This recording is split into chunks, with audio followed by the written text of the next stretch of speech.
Hello and welcome to my channel learn with Preeti. आज के इस वीडियो में हमने एक फुल फ्लेज क्वेश्चन करने की जो डिसाइड किया था हम वो क्वेश्चन करने वाले हैं। तो उसकी इलस्ट्रेशन आपके सामने है, तो साथ में पढ़ते हैं। इलस्ट्रेशन कहती है कि जनरलाइज द फॉलोइंग ट्रांजैक्शन। आपको इन फॉलोइंग ट्रांजैक्शन को जनरलाइज करना है, तो करते हैं। पहले ट्रांजैक्शन बोलता है commenced business with cash 5 lakh rupees and building 2,50,000 rupees. मतलब आपने बिजनेस शुरू किया है कैश डाल के और बिल्डिंग डाल के। तो सबसे पहले हम यहाँ पे सोल्यूशन लिख लेते हैं। सोल्यूशन लिखते वक्त हमें ये ध्यान रखना है, हमें ऊपर हेडिंग डालनी है journal entry in the books of. हमें नहीं पता ये किसकी में है, इसलिए डैश डैश डैश डैश। साथ में हम अगर फॉर्मेट बनाएंगे तो सबसे पहले आपका डेट का कॉलम होता है, देन आपका पर्टिकुलर्स का कॉलम होता है, फिर आपका लेजर फोलियो, डेबिट का अमाउंट और क्रेडिट का भी अमाउंट होता है। पहले ट्रांजैक्शन के हिसाब से आपको क्या करना है, बिजनेस स्टार्ट करना है। डेट नहीं दी इसलिए हम सीरियल नंबर को ही डेट मान लेंगे। बिजनेस स्टार्ट करना है कैश से, मतलब क्या हुआ होगा, पहली चीज़ आपके पास जो है कैश आया होगा, बिल्डिंग आई होगी, और दूसरी बात आपकी कैपिटल भी बड़ी होगी। तो हम एंट्री करेंगे, पहली एंट्री जो है वो होगी कैश अकाउंट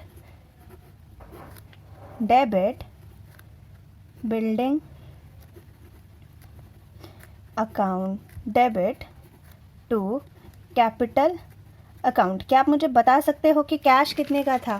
कैश था आपका 5 लाख रुपीज़ का और बिल्डिंग थी आपकी 2,50,000 रुपीज़ की।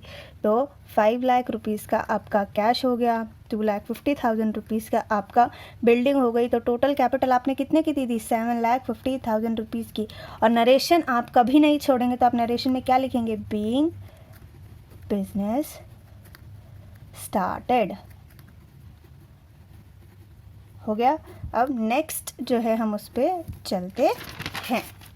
नेक्स्ट कहता है कि आपने क्या किया है, एक बैंक अकाउंट ओपन किया है। कितने रुपीज़ डाल के? 2,50,000, 2 लाख रुपीज़ डाल के। कौन से बैंक अकाउंट में? सेंट्रल बैंक ऑफ इंडिया में। तो आप एंट्री क्या करोगे? आपके पास जो बिजनेस में कैश आया था क्या आपके पास रहेगा? नहीं, वो जो है वो कम हो जाएगा। वहीं दूसरी तरफ बैंक का बैलेंस जो है बढ़ जाएगा। हम एंट्री करेंगे bank account debit to cash account. कितने से? 2 लाख रुपीज़ से। और 2 लाख रुपीज़ से हम स्टेटमेंट नरेशन क्या देंगे? Being new bank account opened. Simple. Next transaction की ओर चलते हैं। मैं नेक्स्ट ट्रांजैक्शन क्या कहती है, हमारी जो नेक्स्ट ट्रांजैक्शन है वो कहती है कि आपने गुड्स परचेज़ किए हैं कैश में भी और क्रेडिट में भी। क्या पॉसिबल है दोनों में करना? हाँ पॉसिबल है। हम कुछ सामान कैश में खरीद सकते हैं और कुछ सामान क्रेडिट पर खरीद सकते हैं। और परचेज़ की है तो परचेज़ हमारा एक्सपेंस है, बढ़ता है, तो डेबिट होगा। साथ ही अगर कैश में परचेज़ की होगी तो हमारा कैश कम हो गया होगा, इसलिए कैश क्रेडिट होगा।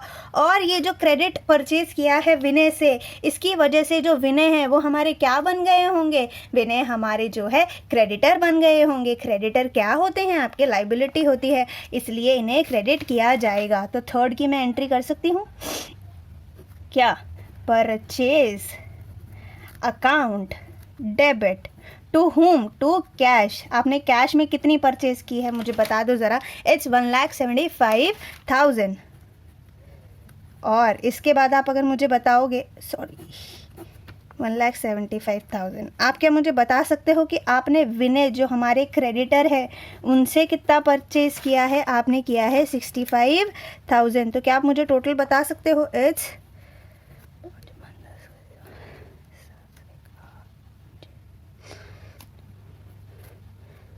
2,40,000 रुपीज़ के आपने टोटल परचेज किए। तो हम लिखेंगे being purchase made in cash and credit।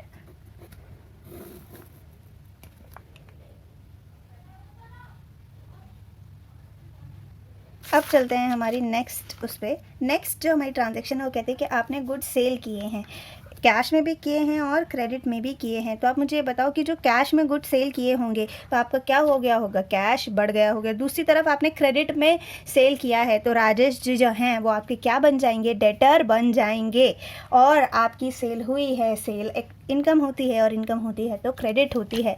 तो आई गेस आपको पता है आपकी फोर्थ एंट्री क्या होगी। आपकी फोर्थ एंट्री होगी कैश अकाउंट डेबिट। कितने से, 2 लाख रुपये से। मिस्टर राजेश जी जो हमारे डेटर हैं इसलिए राजेश अकाउंट डेबिट। कितने से, 1,25,000 रुपीज़ से टू सेल्स। आपकी सेल्स, टोटल सेल कैश और क्रेडिट को मिलाकर कितने की हुई है, आप बोल सकते हो मेरी हुई है 3,25,000 रुपीज़ की। हम क्या बोलेंगे, being goods sold in cash and credit. Solve. आगे बढ़ते हैं। आगे की जो ट्रांजैक्शन है वो कहता है कि आपने एक गुड्स परचेज़ किए जिनकी वैल्यू कितनी थी, 85,000 रुपीज़ थी, जिसमें आपको डिस्काउंट मिला, ट्रेड डिस्काउंट मिला कितना, 20% और कैश डिस्काउंट मिला कितना, 5%। तो आपने पे कितना किया है। और फिर कहता है कि आपने वही सामान कोई मिस्टर रमेश एंड कंपनी है उनको दे दिया, लिस्ट प्राइस लेस 10%। अब ये लिस्ट प्राइस कैसे आएगा, चलो इसका वर्किंग नोट बनाते हैं। बहुत अच्छा क्वेश्चन है और आई गेस मज़ा आएगा। तो थोड़ा क्वेश्चन के हिसाब से इतना स्पेस हमें और लगेगा तो हम इतना स्पेस और दे देते हैं। अब यहाँ पे बनाते हैं हम वर्किंग नोट। वर्किंग नोट में हम क्या लिखेंगे, वर्किंग नोट कहता है कि आपने गुड्स जो है परचेज किए हैं 85,000 के। तो कॉस्ट ऑफ गुड्स कितनी हो गई आपकी, कॉस्ट ऑफ गुड्स हो गई आपकी 85,000 रुपीज़। और इसमें आप लेस क्या करोगे, फॉर्मेट याद है या भूल गए हैं। लेस करते हैं सबसे पहले ट्रेड डिस्काउंट। ट्रेड डिस्काउंट कितना है, 20% है। तो हम उसको कैसे लिखेंगे, हम लिखेंगे 85,000 का 20%। मैं यहाँ साइड में कर रही हूँ।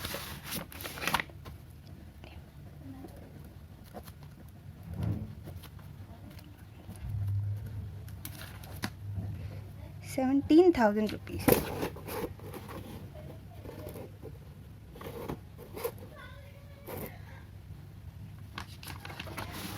17,000 रुपीज़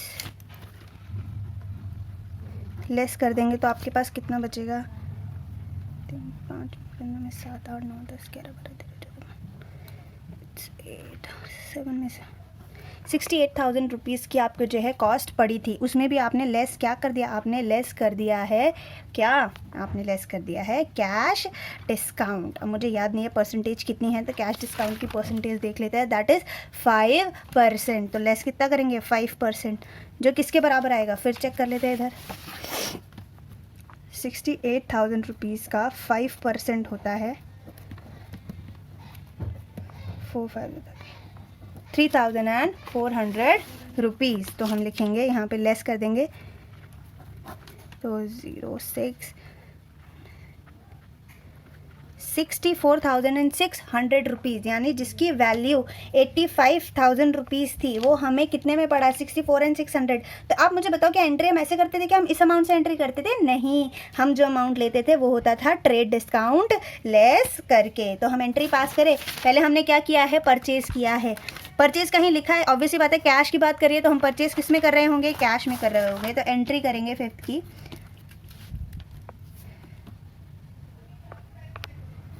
परचेज अकाउंट डेबिट। आपने परचेज कितने का किया, क्या इतने का किया, इतने का किया, हमने परचेज किया था 68,000 रुपीज़ का। तो 68,000 रुपीज़ का।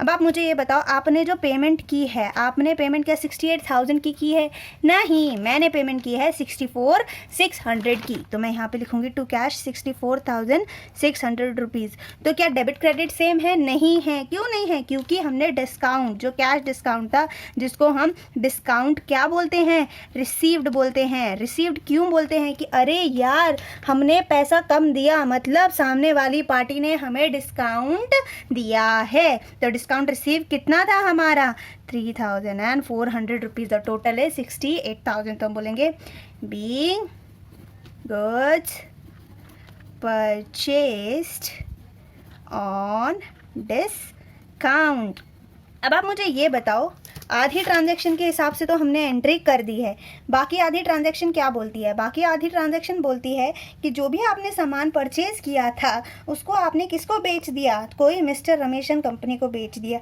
कितना परसेंट रेट डिस्काउंट माइनस करके? 10% रेट डिस्काउंट माइनस करके। तो चलो एंट्री करते हैं। यहाँ पे हम फॉर्मेटिंग कर लेते हैं थोड़ी सी, ताकि थोड़ा क्लियर हो जाए। बाकी तो हमें वैसे इतनी ज़रूरत है नहीं, हमें पता है। पहले हम दूसरा वर्किंग नोट बनाएंगे। दूसरे वर्किंग नोट में हम क्या डालेंगे? दूसरे वर्किंग नोट में हम ये डालेंगे कि हमने एक्चुअली में कितने का डिस्काउंट दिया। वैसे भी हमें ट्रेड डिस्काउंट जो है हमें लिखना नहीं होता है कि हमने कितने का ट्रेड डिस्काउंट दिया, बट ट्रेड डिस्काउंट लेस करने के बाद ही तो हमें एक्चुअल वो वैल्यू पता चलती है जिसके पे हमने बेचा है। हम हमेशा वो वैल्यू लेते हैं ट्रेड डिस्काउंट लेस करके। तो हम लिस्ट प्राइस ऑफ गुड्स क्या मानेंगे? क्या हम लिस्ट प्राइस ऑफ गुड्स जो हमने खरीदे थे उसके 64,600 मान ले? जी नहीं, आप लिस्ट प्राइस मानेंगे 68,000 रुपीज़, क्योंकि जब आपने परचेज की एंट्री की तब आपने 68,000 रुपीज़ लिखा था। तो हम बोलेंगे हमारा जो लिस्ट प्राइस ऑफ गुड्स है वो है 68,000 रुपीज़। ओके, तो हम लेस करेंगे ट्रेड डिस्काउंट। आप मुझे बता सकते हो ट्रेड डिस्काउंट का परसेंटेज कितना था? I guess 5%, not sure. Oh 10%। तो 68,000 का 10% आप मुझे बता सकते हो इज 6,800 रुपीज़। लेस कर दोगे आपके पास आ जाएगा कि आपने कितने में सामान बेचा। किसको बेचा? रमेश एंड कंपनी को। 61,200 रुपीज़। तो आप जब एंट्री करोगे, सेल की एंट्री जब आप करोगे तो आप कितने से करोगे? 61,200 रुपीज़ से। ये है फिफ्थ का ही पार्ट, लेकिन एंट्री नंबर कौन सी हो जाएगी? अब सिक्स्थ हो जाएगी। आप क्या एंट्री पोस्ट करोगे? आप पोस्ट करोगे Ramesh and company account debit to sales account. कितने से? 61,200 रुपीज़ से। Being goods sold to Ramesh and company. Solve. इसके बाद की ट्रांजैक्शन पे बात करते हैं। इसके बाद की जो ट्रांजैक्शन है वो कहती है कि प्रोपराइटर ने ड्राइंग्स की है। ठीक है, ड्राइंग्स की है, ड्राइंग्स करते हैं तो डेबिट होती है। कैश में किया तो कैश क्रेडिट, गुड्स में किया तो गुड्स क्रेडिट। क्या? अरे नहीं, उसने तो दोनों में कर ली, तो हम दोनों को क्रेडिट कर देंगे। हमें कंपाउंड एंट्री करनी आती है, हमें वो एंट्री करनी आती है जहाँ एक से ज़्यादा डेबिट या क्रेडिट होते हैं तो कर देते हैं। हम बोलेंगे जो हमारी 7th एंट्री है वो है क्या है? Drawings account debit to cash. कितना कम हो रहा है? 5,000 रुपये कम हो रहा है। और टू परचेज लिखूंगी कि गुड्स लिखूंगी? अब ये मत बोलना यार, कल ही बताया था कि जब गुड्स कम होते हैं और हम उसको क्या कहते हैं, बेच नहीं सकते, तो उसको हम परचेज से कम कर देते हैं। गुड्स जा रहे हैं 3,500 रुपीज़। तो टोटल आप उसने ड्राइंग्स कितने की कर ली? 8,500 रुपीज़ की। हम लिखेंगे बीइंग ड्राइंग्स मेड। ड्राइंग्स कर ली गई है। इसके बाद जो क्वेश्चन है वो ध्यान से पढ़े। कहता है कि बहुत सारे एक्सपेंसेस हुए गए हैं जिनको हमने किससे पे किया है? चेक से पे किया है, मतलब बैंक से पेमेंट की है। टेलीफोन एक्सपेंस नाम का एक खर्चा है, इलेक्ट्रिसिटी बिल का एक खर्चा है, मिसलिनियस एक्सपेंसेस हैं। तो ये सारे एक साथ क्या हम भर सकते हैं? हाँ भर सकते हैं। एक साथ ही चेक डिपॉजिट किया गया होगा। तो एक काम करते हैं, इसकी एंट्री भी क्या कंपाउंड कर सकते हैं? हाँ कर सकते हैं। ये भी खर्चा है, ये भी खर्चा है, ये भी खर्चा है, और जितने भी खर्चे होते हैं वो डेबिट होते हैं। तो लिखते हैं that is our 8th entry. 8th entry क्या बोलती है? पहला खर्चा कौन सा है? टेलीफोन बिल का। Telephone bill account debit. उसके बाद किसका है? इलेक्ट्रिसिटी बिल का। Electricity bill account debit. उसके बाद किसका है? मिसलिनियस एक्सपेंस, यानी छोटे मोटे कोई खर्चे जिनका कोई पर्टिकुलर नाम नहीं है लेकिन हुए हैं। अमाउंट बता दो। 25,000 का आपका टेलीफोन का खर्चा हुआ है, 5,300 का आपका इलेक्ट्रिसिटी का, और 3,000 का आपका किसका खर्चा हुआ है? मिसलिनियस एक्सपेंसेस हुए हैं। आप मुझे टोटल बता दोगे कि टोटल आपने बैंक से कितना पे किया होगा? बैंक क्यों लिखा है? अरे साफ बोला ना, चेक से पेमेंट की है। तो आपने किया है 5, 5, 10, 13, 33,300 रुपीज़ की पेमेंट। हम लिखेंगे being expenses paid through cheque. I hope ये क्वेश्चन आपको समझ आया होगा, एंट्री समझ आई होगी। Thank you for watching my video. Please subscribe and press the bell icon. Also hit the like button if you like the video.